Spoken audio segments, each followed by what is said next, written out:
Ambassador Silith stood at the observation window of Orbital Station 7 and watched her world burn. Down below, on the green and blue surface of Velenth Prime, columns of black smoke rose from the coastal cities. Fires spread across the farmlands that had fed her people for thousands of years. Ships with dark hulls and red markings moved through the sky like hungry insects, dropping bombs and death wherever they went. The Kreth had come without warning. 3 days ago, their fleet had appeared at the edge of the system. 2 days ago, they had sent their demands. 1 day ago, they had started killing. Silith pressed her four-fingered hand against the cold glass. Her large eyes, designed by evolution to spot predators in tall grass, now watched predators of a different kind. The Volanthi had no word for war in their ancient language. They had borrowed the term from other species long ago, thinking they would never need to use it. They were using it now, Ambassador said her aide, a young male named Toroth. His voice shook with fear. The defense fleet has been destroyed. All 47 vessels. The Kreth did not even slow down. Silith closed her eyes. Those ships had been built for customs inspections and cargo escorts. They carried light weapons meant to scare off pirates, not fight a military invasion. Sending them against the Kreth War fleet had been like sending children against giants. "How many did we lose?" she asked. 12,000 crew members, and the Kreth are now demanding we surrender within 48 hours, or they will begin what they call the cleansing. The cleansing. Silith had heard stories about what that meant. The Kreth Dominion had conquered 37 systems in the past century. In each one, they had removed the native population to make room for their own colonies. Removed was the polite word. Exterminated was the accurate one. The Volanthi Consortium had existed for 12,000 years. 7 species had joined together in peace and trade, building a civilization based on cooperation and mutual respect. They had solved problems with words, not weapons. They had believed that reason and diplomacy could overcome any conflict. The Kreth did not care about reason. They did not want to negotiate. They wanted territory, resources, and slaves, and the Volanthi had nothing that could stop them. "There must be something we can do," Toroth said. "Someone we can call for help." Silith turned away from the window. Her mind raced through possibilities. The Melodai were the galaxy's peacekeepers. Their elegant silver ships had resolved countless disputes over the centuries. They were sophisticated, cultured, and skilled in the art of negotiation.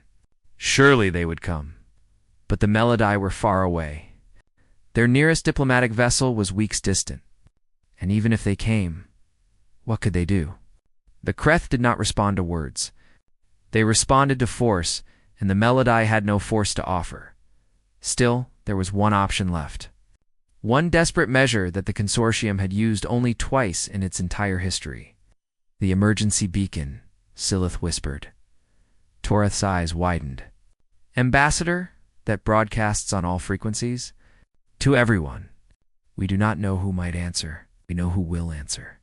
The Melodai monitor those channels. They always have. They will come, and they will negotiate on our behalf. Ow. But what if someone else hears it first? What if something dangerous responds?" Silith looked back at the burning world below. "Something dangerous is already here, Toroth. We have no choice." She walked to the communications center, a circular room filled with screens and control panels. The emergency beacon sat in the middle, covered in dust. No one had touched it in 300 years. The last time it had been activated. The Melodai had arrived within days and negotiated a peace treaty that still held today. Silith placed her hand on the activation panel. The machine hummed to life, ancient systems waking from their long sleep. "This is Ambassador Silith of the Valenthia Consortium." She spoke into the transmitter. Her voice was steady, though her heart pounded in her chest. "We are under attack by the Kreth Dominion. Our defense forces have been destroyed. Our civilian population faces extermination. We are requesting immediate assistance from any species capable of intervention. Please, we are running out of time." The signal shot outward at faster than light speeds, spreading across the galaxy like ripples in a pond. It passed through trade routes in empty space, through nebulae and asteroid fields, reaching every corner of known civilization, and some corners that were not known at all. Silith waited. Minutes passed, then hours. Torith brought her water and food, but she could not eat. Below, the Kreth continued their assault. More cities fell. More of her people died. Then, 6 hours after the broadcast, a response came. The communication officer nearly fell from her chair. Ambassador, we are receiving a reply. Silith rushed to the screen. The message was short, transmitted in a format she had never seen before. The translation software struggled for a moment, then produced the words in clear Valanthi script. Distress signal received. Fleet en route. 8 to 16 hours? Hold your position. Relief flooded through Silith's body.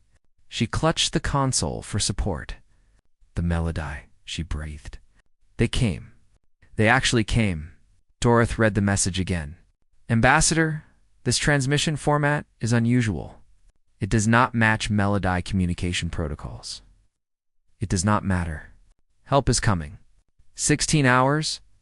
We must hold on for 16 hours. She sent orders to all surviving stations and settlements. Shelter in place. Avoid confrontation. Help was on the way. The people of Valanth Prime received the news with desperate hope. 16 hours? They could survive 16 hours. But far across the galaxy, in a region of space marked with warning beacons and quarantine notices, the beings who had actually sent that message were not negotiators. They were not diplomats. They had never resolved a conflict with words when weapons were available. The third Terran Expeditionary Fleet had been on a routine patrol when the distress signal reached them. 47 ships. Built for war and crewed by soldiers who had trained their entire lives for exactly this situation. Admiral Helena Vasquez sat in her command chair aboard the flagship Indomitable. She was 53 years old, with gray streaks in her dark hair and scars on her face from battles she rarely discussed. She had read the distress signal 3 times, memorizing every word. Civilians under attack. Defense forces destroyed. Extermination threatened. Navigation, she said, her voice calm and cold. Set course for the Valanth system. Maximum speed. Admiral, her first officer, said carefully, that system is in consortium space. We have no treaties with them. No obligations. Vasquez turned to look at him. Her eyes were hard. Lieutenant Commander, there are civilians dying. Children hiding in basements while bombs fall on their homes. Families being torn apart by soldiers who see them as nothing more than obstacles. She stood from her chair. We do not need a treaty to do what is right. We do not need permission to protect the innocent. She activated the ship-wide communication system. Her voice echoed through all 47 vessels. All hands. This is Admiral Vasquez. We have received a distress call from a civilian population under attack. They asked for peacekeepers. They are going to get something better. Battle stations. Throughout the fleet, men and women moved to their positions. Weapon systems powered up. Engines pushed to maximum output. The ships of the 3rd Terran Expeditionary Fleet turned toward the Valanth system and began to accelerate. In 16 hours, the galaxy would learn what happened when you threatened innocence within earshot of humanity. In 16 hours, the Kreth would discover why Earth was classified as a death world. In 16 hours, everything would change. Commander Zithrak stood on the bridge of his flagship. The eternal conquest and felt satisfaction spread through his segmented body. His compound eyes surveyed the tactical display. Watching his 300 warships move into position around Valanth Prime, everything was proceeding according to plan. The Valanthi had been even weaker than intelligence had suggested. Their defense fleet had lasted less than an hour. Their ground forces had surrendered entire cities without firing a single shot. These herbivore species were all the same. Soft, peaceful, easy prey. Commander, his second officer reported, the Valanthi have stopped transmitting surrender requests. Our ground forces have secured 17 major population centers. The cleansing can begin on schedule. Zithrak clicked his mandibles in approval. The Dominion would be pleased. Another system added to their empire. Another species removed to make room for Kreth colonies. The universe belonged to the strong, and the strong took what they wanted. Begin preparations for the final phase, Zithrak ordered. I want this system pacified within 3 days. Also, our sensors detected an unusual broadcast from the orbital station several hours ago. Some kind of distress signal. To whom? Unknown. It was transmitted on all frequencies. We intercepted a response, but the source was too distant to identify. Zithrak waved a clawed hand dismissively. It does not matter. No species in this region has the power to challenge us. The Melody might send a diplomatic vessel eventually, and we will ignore their protests, as we always do. By the time anyone arrives, the Volanthi will be history. He was still feeling confident 12 hours later when his sensor officer began to scream. The sound was high and sharp, a noise Zithrak had never heard from one of his own kind. He spun toward the sensor station and saw raw terror on the officer's face. Report. Zithrak demanded. Hyperspace ruptures. Multiple contacts emerging at the system's edge. The Melody. The officer's voice cracked. No, Commander. These signatures are... I have never seen anything like this. The ruptures are violent, unstable. Whatever is coming through is tearing holes in normal space. Zithrak pushed the officer aside and looked at the display himself. What he saw made his eye-core run cold. Ships were emerging from hyperspace. But not in the graceful spirals that civilized species used. These vessels ripped through the dimensional barrier like predators bursting from hiding. The energy released by their arrival left radiation burns across local space. Warning, alarms screamed throughout the Kreth fleet. 40-7 ships. They were smaller than Kreth warships, angular and aggressive in design.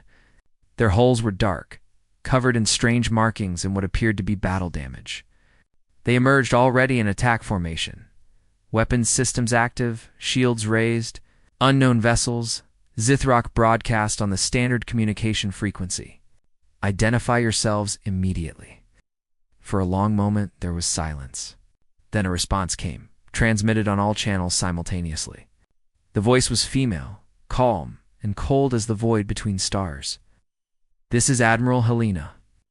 Vasquez of the Terran Expeditionary Fleet, you have attacked civilians under protection of galactic emergency protocols. You will withdraw from this system immediately. You will release all prisoners. You will submit to War Crimes Tribunal. Non-compliance will result in your fleet's destruction. You have 15 minutes. Zithrak's mandibles hung open. He turned to his intelligence officer. Terran? What is Terran? The officer's claws trembled as he accessed the classified files. Human Commander. They call themselves humans. From a planet designated Sol 3, also known as... He stopped. Also known as what? Earth. It is classified as a Category 12 death world. The highest possible rating. Zithrak felt something he had not experienced in decades. Fear. Death worlds were planets where the environment was so hostile that survival was nearly impossible. Crushing gravity. Extreme temperatures. Deadly radiation. Poisonous atmosphere. Predators at every level of the food chain. Most species from such worlds never developed technology. They died long before reaching that stage. But some survived. Some grew strong. Some became monsters. They were quarantined, the intelligence officer continued, reading from the files. The Galactic Council restricted them to their home system over a century ago. They were deemed too dangerous for contact with civilized species. Then why are they here? I do not know, Commander. The quarantine was supposed to be permanent. On the orbital station, Ambassador Silith watched the same scene unfold with very different emotions. The ships that had emerged from hyperspace looked nothing like the elegant silver vessels of the Melody.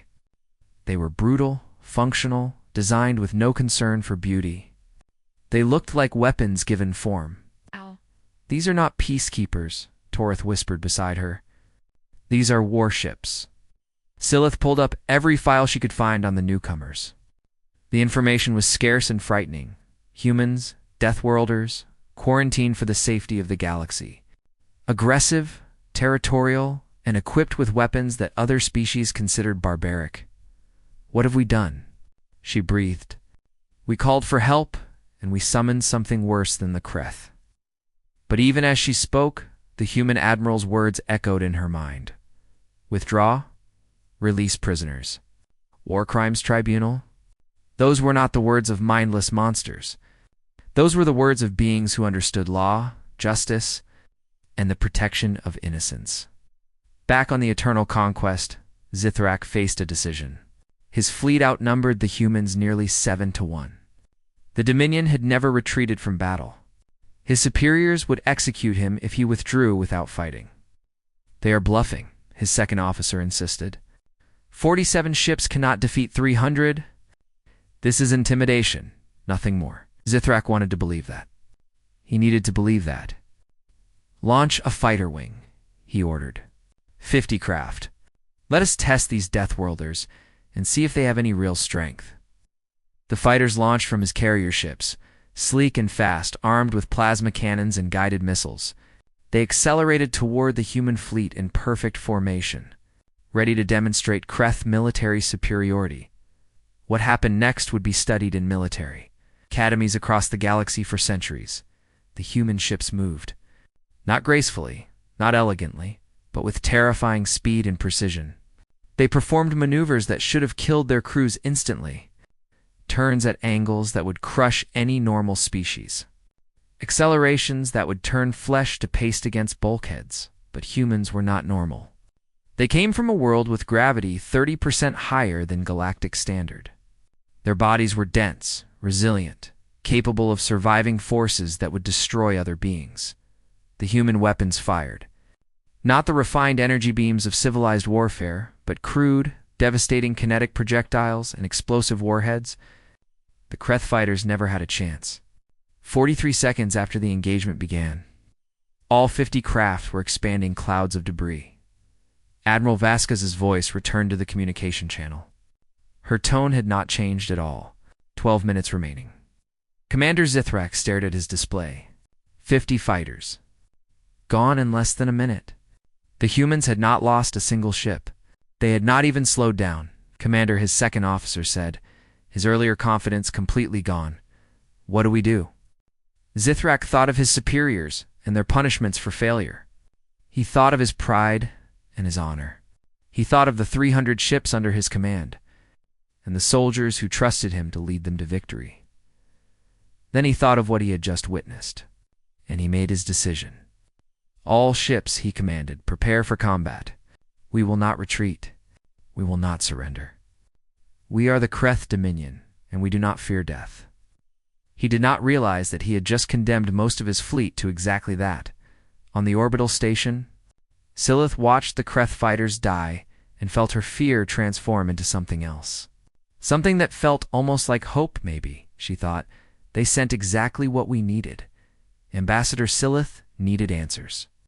She opened a communication channel to the human flagship and waited with her hearts pounding. The face that appeared on her screen was unlike anything she had expected. Admiral Helena Vasquez looked tired. Scars crossed her face like roads on a map. Her eyes were dark and deep, filled with experiences that Silith could not imagine. But when she spoke to Silith, her voice was surprisingly gentle. Ambassador Vasquez said, I apologize for the dramatic entrance. We came as quickly as we could. Silith struggled to find words. You are. Not what we expected. We thought the Melody would respond to our signal. The Melody are good at talking. We are good at something else. I can see that. Silith paused, gathering her courage. Admiral, I must ask. Why did you come? You do not know us. We have no treaties with your species. We did not even know you existed until today. Vasquez leaned back in her chair. Behind her, Silith could see crew members moving with purpose, preparing for the battle to come. Your signal said civilians were dying. That is enough for us. It is always enough. I do not understand. The Admiral was quiet for a moment, choosing her words carefully. Ambassador, do you know what a death world is? I have read the files. A planet with extremely hostile conditions. High gravity, dangerous predators, toxic environment. Oh, they says Earth is all of those things. Vasquez smiled, but there was no joy in it. Our world has been trying to kill us since the day our species first appeared. We have survived ice ages, supervolcanoes, asteroid impacts, and countless plagues. We have fought predators with nothing but rocks and sticks. We have crossed oceans in ships made of wood. We have climbed mountains that should have killed us, explored caves that should have buried us, and settled lands that should have starved us. Silith listened in fascination. On Velenth Prime, her people had evolved on a gentle world. Food was plentiful. Predators were few. The climate was mild and stable. They had never needed to fight for survival. Most species look at the universe and see opportunity, Vasquez continued. We look at it and see threats. Every human is born with the instinct to protect, to fight, to never give up. It is written into our genes. When we hear someone calling for help, something inside us responds. We cannot ignore it. We are physically incapable of walking away from those who need us. But you are quarantined. The Galactic Council restricted you to your home system. Vasquez's expression hardened. The Council was afraid of us. They looked at our history, saw our wars and our violence, and decided we were too dangerous to be allowed freedom. They put up warning beacons around our system and told everyone to stay away. She leaned forward. But they forgot something important. We did not stay violent because we enjoyed it. We stayed violent because the universe kept giving us reasons to fight. Predators, diseases, natural disasters, each other. We learned to be warriors because we had no choice. And now? Now we use that violence to protect instead of destroy. The Council saw us as monsters. We decided to prove them wrong. On the tactical display, Silith watched the Kreth fleet reorganizing. They were preparing to attack. 300. Warships against 47. Admiral, she said, the Kreth outnumber you significantly. Are you certain you can win this fight? Vasquez smiled again, and this time there was something fierce in it. Ambassador, let me tell you about human warfare. For our entire history, we have been fighting enemies with superior numbers. We have developed strategies and weapons that other species have never imagined. We have learned to turn disadvantages into advantages. And we have one thing that the Kreth do not. What is that? We have something to protect. That makes us very dangerous. The communication ended, and Silith was left staring at a blank screen. Behind her, Torith spoke quietly. Ambassador, I have been analyzing the human ships. Their weapons are primitive compared to galactic standard. Kinetic projectiles, chemical explosives, simple directed energy, but the power behind them is extraordinary. Their ships have reactor outputs that should not be possible for vessels that size. What are you saying? I am saying that they build everything to excess. Where we would use 1 unit of power, they use 10. Where we would build 1 layer of armor, they build 5. Their entire philosophy of construction is based on overwhelming force. Silith nodded slowly. It made sense. A species from a death world would not trust anything to be safe. They would build everything to survive the worst possible conditions. The Kreth fleet began to move.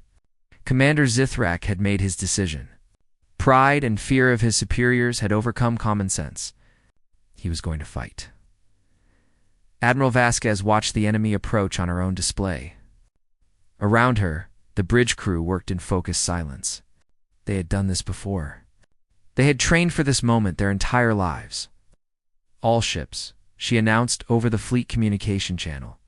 The Kreth have chosen violence. We will respond in kind. Remember your training. Remember why we fight. And remember that there are civilians counting on us. She turned to her weapons officer. Lieutenant, status of the main batteries. Charged and ready, Admiral. Kinetic accelerators are hot. Nuclear warheads are armed. Crew is at battle stations. Navigation, keep us between the enemy and the planet. We are the shield. Nothing gets through. Understood, Admiral. Vasquez settled into her chair and watched the Kreth come. 300 ships. Thousands of weapons. millions of soldiers trained for conquest.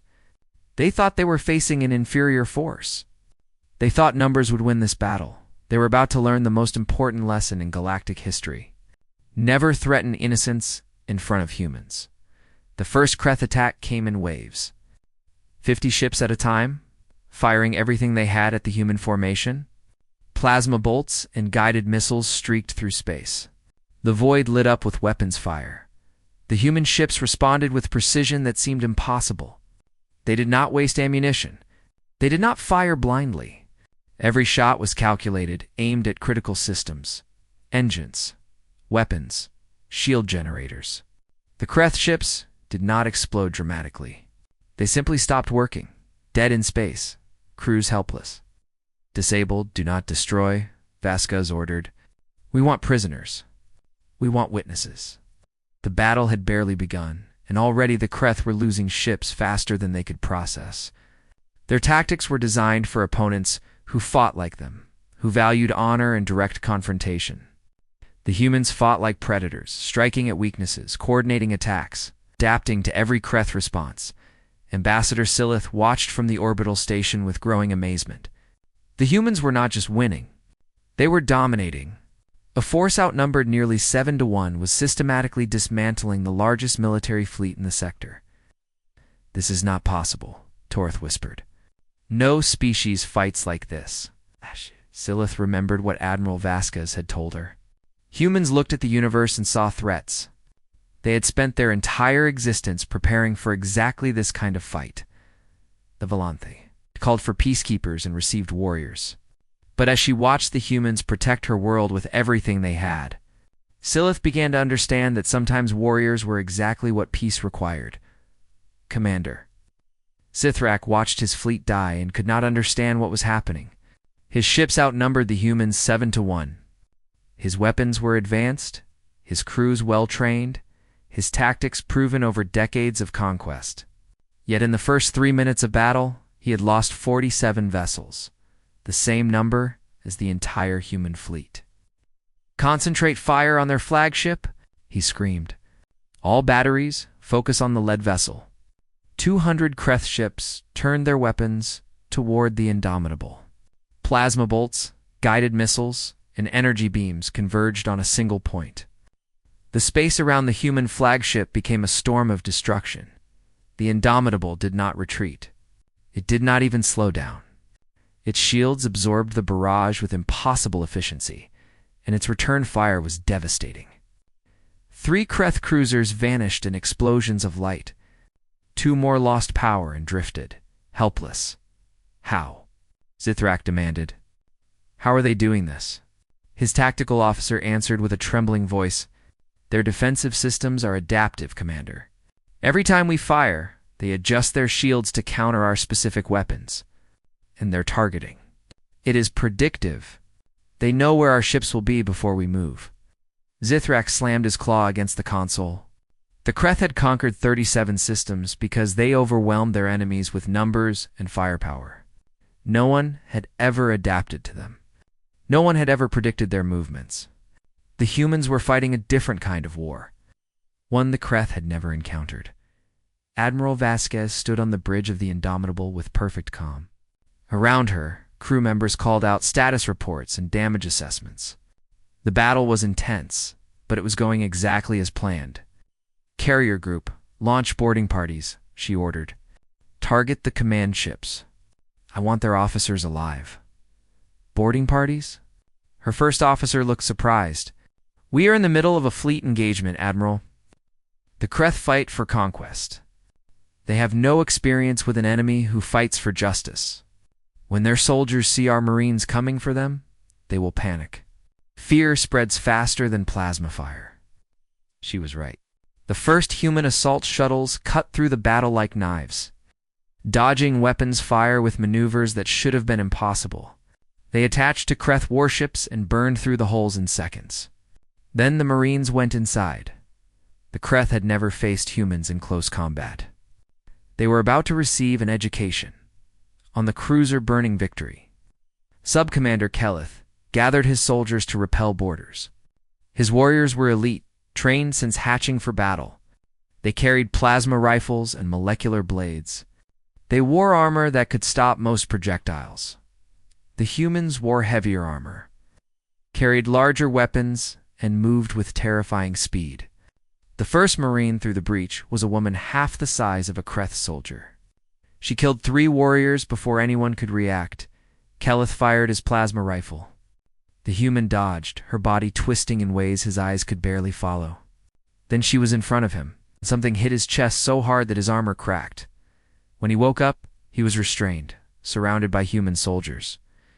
And his ship was no longer under Kreth control. The battle had lasted for minutes. The same scene repeated across the fleet. Human Marines boarded ship after ship, overwhelming Kreth defenders with speed, aggression, and tactics that made no sense. They attacked from unexpected angles. They used the ship's own systems against its crew. They showed no fear, no hesitation, no mercy. But they also showed something else: restraint. Why are they not killing everyone? Keleth asked the Marine guarding him. You could slaughter us all. Why take prisoners? The Marine, a young man with blood on his armor, looked at him with strange eyes. Because we are not you. We fight to protect, not to conquer. And every life we save is proof that we are better than the monsters who attacked these people. Keleth did not understand. The Dominion did not take prisoners. The Dominion did not care about proof or justice. They simply destroyed anything in their way. Back in space, the battle had reached its turning point. Half the Kreth fleet was disabled or destroyed. The rest were starting to break formation, their coordination failing as fear spread through the ranks. Admiral Vasquez activated the open communication channel. Kreth Commander, this is your final warning. Your fleet is defeated. Surrender now, and your surviving crews will be treated with dignity. Continue fighting, and we will destroy every ship you have left. You have 60 seconds to decide. Commander Zithrak heard the message and felt something break inside him. His flagship was surrounded by the wreckage of his fleet. His tactical display showed 200 vessels destroyed, captured, or disabled. The humans had lost nothing. Not a single ship. His pride demanded he fight to the end. His training screamed at him to never surrender. But his eyes showed him the truth. The humans were not fighting with anger or hatred. They were fighting with cold precision, like predators culling a herd. They would not stop until every Kreth ship was neutralized. Commander, his second officer, said quietly, our crews are being slaughtered. The humans are offering mercy. Perhaps we should... Silence. Zithrak's claws trembled. The Dominion does not surrender. The Dominion has never faced an enemy like this. Look at the numbers, Commander. We cannot win. We can only die. Zithrak looked at the numbers. He looked at the wreckage of his fleet. He looked at the calm, steady formation of human ships, waiting patiently for his answer. Then he thought about his crew. Thousands of soldiers who had trusted him to lead them. Thousands of lives he could save with one word. He opened the communication channel. Human Admiral, this is Commander Zithrak. I... The words stuck in his throat. He had never spoken them before. No Kreth commander ever had.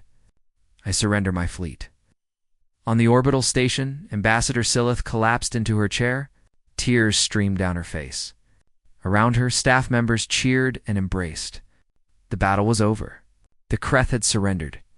We won, Torith whispered in disbelief. They actually did it. The humans won. Silith nodded, unable to speak. 6 hours ago, she had watched her world burn. Now she was watching the most. Powerful military force in the sector lay down. Their weapons, because 47 ships from a death world had shown them what real warriors look like. The human fleet began. Securing the surrendered Kreth vessels, medical teams were dispatched to help the wounded. Officers were taken into custody for the promised war crimes tribunal. Everything was done with professional efficiency. Without celebration or cruelty, Admiral Vasquez appeared on Silas's screen one more time. Ambassador, the immediate threat is neutralized. My Marines are freeing prisoners from Kreth holding facilities on the surface. We will remain in system until we are certain your people are safe. Admiral. Silith had to stop and compose herself. I do not know how to thank you. You saved my entire species. Vasquez shook her head. You called for help? We answered, that is what humans do. She paused. Now, I believe we have a lot to talk about. The galaxy is going to change after today. The question is whether it changes for better or worse. Silith looked at the calm, scarred face of the human who had saved her world. She thought about all the things she had believed about Deathworlders. The fear, the warnings, the quarantine. She thought about what she had actually witnessed. Courage, restraint, compassion. I think she said slowly. It will change for the better. The battle had lasted 11 minutes and 42 seconds. In that brief time, the entire balance of power in the galaxy shifted forever. Of the 300 Kreth warships that had threatened Valanth Prime, 207 were destroyed, 81 were captured, and 12 fled into hyperspace. Those 12 survivors carried stories that would spread through the Dominion like fire through dry grass. Stories of ships that moved like ghosts. Soldiers who fought like demons. A species that had been caged for a century and had finally broken free. The humans had lost nothing. Not one ship. Not one Marine. The Terran Third Expeditionary Fleet had achieved the most one-sided victory in recorded galactic history. Ambassador. Silith stood in the shuttle bay of the Indomitable and waited for Admiral Vasquez. The human ship was unlike anything she had ever seen. Everything was built for function, not beauty. The corridors were wide enough for soldiers to run through in full armor. The walls were reinforced against impacts. Emergency stations appeared every few meters, ready to seal breaches or fight fires. This was a ship designed by people who expected disaster at any moment. People who planned for the worst and hoped for the best. People who had survived a world that tried to kill them every single day. Admiral Vasquez arrived with 2 officers beside her. Up close, the human was smaller than Silith expected. Shorter than most Valanthi, with a compact body that moved with strange grace. Her uniform was simple, marked only with rank insignia, and what Silith later learned were campaign medals. Decorations for battles fought and won. Ambassador Vasquez said, extending her hand. Welcome aboard. Silith had learned about the human greeting ritual. She reached out and clasped the Admiral's hand. The grip was firm but gentle, warm. Admiral, I have come to formally request an alliance between the Valanthi Consortium and the Terran people. Vasquez nodded slowly. I expected as much. But you should know that we are not what the galaxy thinks we are. We are not monsters waiting to conquer. We are not perfect heroes either. We are complicated. We have our own problems, our own conflicts. Bringing us into galactic politics will change things. Things need to change. Silith looked out the viewport at her homeworld below. The fires were dying. Relief ships were landing. Her people were beginning to rebuild. For 12,000 years, we believed that peace could be maintained through words alone. We thought civilization meant avoiding violence at all costs. The Kreth proved us wrong. They showed us that sometimes violence comes whether you want it or not. And what did we show you? Silith turned back to face the human admiral. You showed us that violence can also protect. That strength can serve compassion. That warriors can be guardians. She paused. You showed us that we need not fear Deathworlders. We need only understand them. The news of the battle spread across the galaxy within days.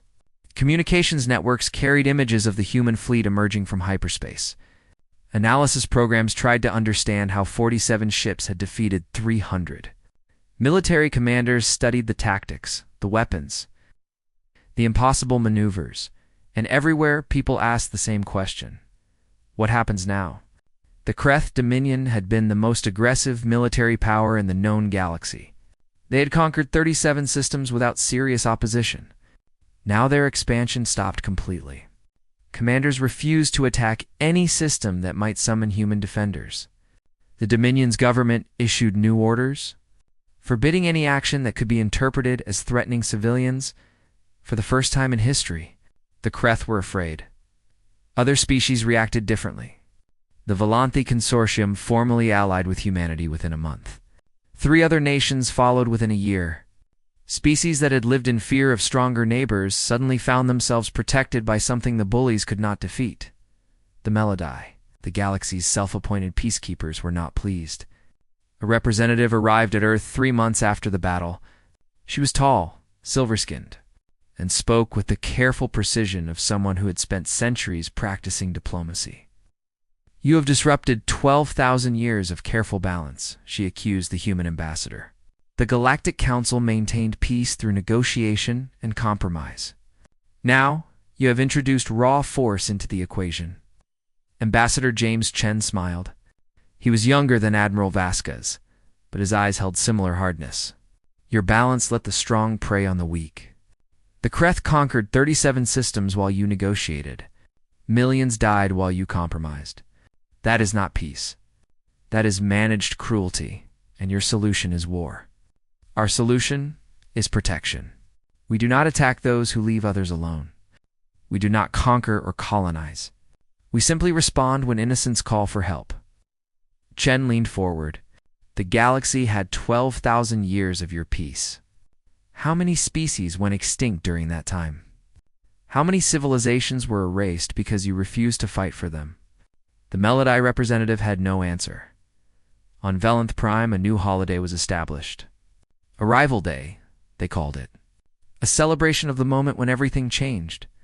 When the desperate broadcast for Peacekeepers was answered by something better, Ambassador Teelith spoke at the first Arrival Day ceremony.